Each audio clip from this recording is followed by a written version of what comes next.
So this last weekend, we got to open up our season with the season opener. That's what it's called, race up in Calumet.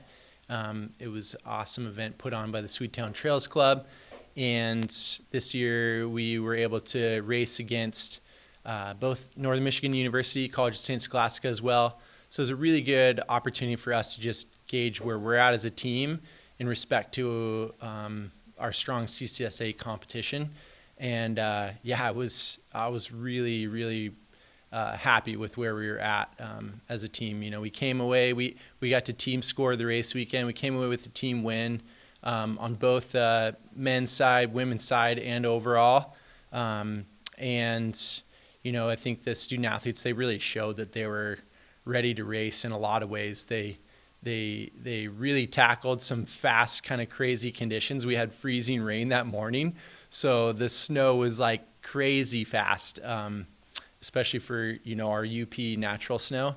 And it was a fun technical course, so it tested them in different capacities. But they really attacked that race from the start, and I think showed against what we know are always going to be really strong competition, that they're ready to compete and they're ready to really show what they're capable of this season. I mean, I guess there really weren't any surprises, to be honest. I think it just affirmed where we were at and what the athletes have been showing in fall training all along. You know, like Colin Freed coming out and winning that race, that was huge. I think he's just had an outstanding fall. He's a senior this year, and he's going for it. He's like all in. He's like, I want to be All-American this year, and I'm going for it. And he even knew, I think, before looking at this results page, that he won the race just by the effort he put in and where he's at. He's just confident in his fitness. You know, I guess Wes Campbell, I think, was a really great performance from him as well. He ended up coming in second. He had a little bit of a tougher fall from a training standpoint, but he's really come back strong in the last few weeks. And it's really, I think, good to see that he's just in a really good place going into the competition season. That's where you want all the athletes to be as we start the race season. And then I guess, though, on the women's side, too, you know, I think Marie Vangen, she is a senior, and she had one of her stronger skate races. She was second overall there. And I think that should give her a ton of race, especially she's Norwegian, so all Norwegians know how to classic ski. They really are the best skiers in the world. But that's really, I would say, one of her competitive strong suits, or have traditionally been the classic races. So for her to pull out a result like that in a skate race was really big for her too. And just overall, really happy to see just, you know, showing competitive depth on both squads, and so many athletes just showing that they're ready for the competition season ahead. This upcoming race series, we get to go to Cable, Wisconsin, race in the Gitchigami Games Super Tour. Those ones, the race formats for those are set by the national governing body, so US Ski and Snowboard, and they really align with like how things are happening on even an international level with the World Cup.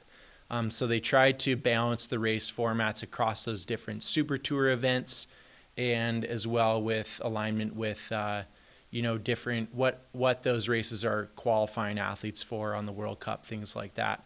But the fun thing is they get to feature a lot of variety in the race format. So like this upcoming weekend, we get to do classic sprint race, skate interval start race, and a classic mass start. So the athletes will have competitive opportunity in every three race format that we get to experience. So sprint, interval start, and mass start. For our NCAA races, we're really focusing more on distance races.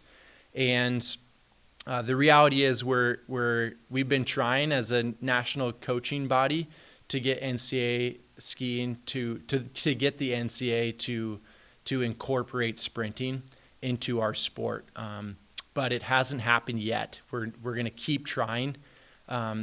But we're hopeful that in the future it will happen. But because the NCAA championships are still only a interval start and a mass start distance races, the majority of our college races, especially our NCAA qualifiers, feature those two formats. So, from a training standpoint, that is where we also really focus more of our competitive development because of that is on distance racing at large. Yeah, so I think a big thing that we're going to really focus on as a team this weekend is really trying to actually formalize and set our competition season goals and getting in that process of the athletes thinking about that for each competition weekend. So what are the process performance outcome goals that they want to achieve every weekend so that they bring in good intention and focus into the different races. A race weekend like this is a great opportunity for them to think about that and practice that because of the fact that they get to race 3 different race formats and disciplines. And then also, it's been pretty fast and furious coming off of Thanksgiving break straight into finals and then into the competition season here. So we typically spend time after Thanksgiving break just sitting down as a team and really setting our competition season goals as a team. And so we're going to have fun with that too at this race event and just reflect on that a little bit as a team and really make sure that we have our vision set for what it is we want to achieve this upcoming season in terms of especially our performance and outcome goals for the competition season. We've done an awesome job focusing on process goals through the fall, but now it is time to shift those gears and really think about, okay, what are our goals as a team for this competition season? And yeah, so the coaches certainly are going to contribute to that too, but I think we like to make sure that it's not messaging that's only coming from the coaches.